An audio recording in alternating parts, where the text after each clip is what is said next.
नमस्कार दोस्तों, मैं हूं डॉक्टर दुर्गेश सिसोदिया और आज हम बताने वाले हैं कि क्वालिटी कंटेंट क्या होता है, किस प्रकार से एक क्वालिटी कंटेंट आर्टिकल लिखा जाता है दोस्तों। तो आइए जानते हैं। इससे पहले दोस्तों, यदि आप चैनल पर नए हैं तो चैनल को सब्सक्राइब कर दीजिएगा और बेल नोटिफिकेशन को ऑन कर लीजिएगा दोस्तों। क्वालिटी कंटेंट क्या होता है? क्वालिटी कंटेंट वो कंटेंट होता है दोस्तों जो कि यूजर्स के इंटेंट को पूरा कर दे, जो कि गूगल में सर्च करने वाला जो भी यूजर्स है उसके जो वो चाहता है, जो उसका इंटेंट होता है वो उस यूजर्स को मिल जाए। जो वो यूजर्स चाहता है, सर्च कर रहा है, वो वहाँ पर उसका जो इंटेंट है वो पूरा हो जाए, तो उसे क्वालिटी आर्टिकल कह सकते हैं दोस्तों, क्योंकि उसमें कई सारी चीज़ें होती हैं जो हम आगे जानेंगे।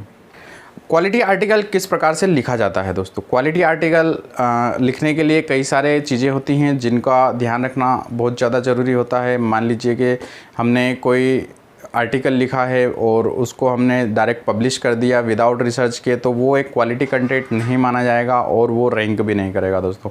तो सबसे पहले क्वालिटी आर्टिकल लिखने के लिए मेन चीज़ क्या होती है कि आपका जो आर्टिकल लिखना चाह रहे हो उसके लिए सबसे मेन चीज़ है कि आपका कीवर्ड रिसर्च अच्छा होना चाहिए। कीवर्ड रिसर्च करने के लिए आप दोस्तों हमारे पहले वाले वीडियो को देख सकते हैं और उसके बाद में आप कीवर्ड रिसर्च करने के बाद में दूसरी चीज़ ये करिए कि जो आप टॉपिक लिखना चाह रहे हैं, जिस टॉपिक पे आप आर्टिकल लिख रहे हैं, उस टॉपिक को आप गूगल में सर्च करिए और गूगल में सर्च करने के बाद में जो आपको टॉप 10 आर्टिकल मिलते हैं उन टॉप 10 आर्टिकल्स को आप पढ़िए और उनको एनालिसिस करिए। उनको एनालिसिस करने के बाद में दोस्तों जो चीज़ें आपको कमी लगे, जो चीज़ आप वहाँ पर मिस कर रहे हैं, वो उनको नोट्स बनाइए और उन नोट्स बनाने के बाद में आप अपने हिसाब से एक नया आर्टिकल तैयार करिए जिसमें कि जो चीज़ें उन आर्टिकल्स में छूट गई है, जो चीज़ें रह गई है, वो आर्टिकल में आप डालेंगे, तो एक क्वालिटी आर्टिकल भी होगा और एक अच्छा आर्टिकल आप वहाँ से राइट कर सकते हैं दोस्तों। नेक्स्ट है दोस्तों, वो है आपका लो वैल्यू कंपटीशन कंटेंट पर लिखना। ऐसे टॉपिक को पकड़ रहे हैं कि जिसमें ऑलरेडी बहुत ज़्यादा कंपटीशन है और बहुत ज़्यादा आर्टिकल उस पर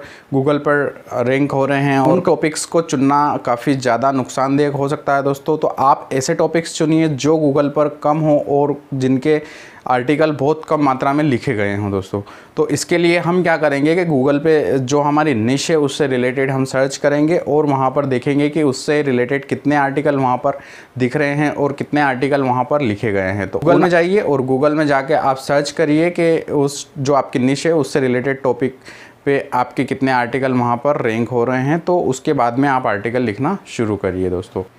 जिस टॉपिक के बारे में गूगल पर बहुत कम आर्टिकल हैं दोस्तों, उन टॉपिक्स पर लिखना आपके लिए काफ़ी ज़्यादा फ़ायदेमंद हो सकता है और आप जल्दी से रैंक भी करेंगे और वहाँ से गूगल से आपको ऑर्गेनिक ट्रैफिक बहुत ज़्यादा जल्दी आएगा और काफ़ी जल्दी ग्रो होने के चांसेस आपके यहाँ से बढ़ जाते हैं। तो जो आपका टॉपिक है वो लो कंपटीशन टॉपिक होना चाहिए और उस पर आपको आर्टिकल लिखना है दोस्तों। नेक्स्ट है दोस्तों, वो आता आपका जो आर्टिकल है उसका मेकअप।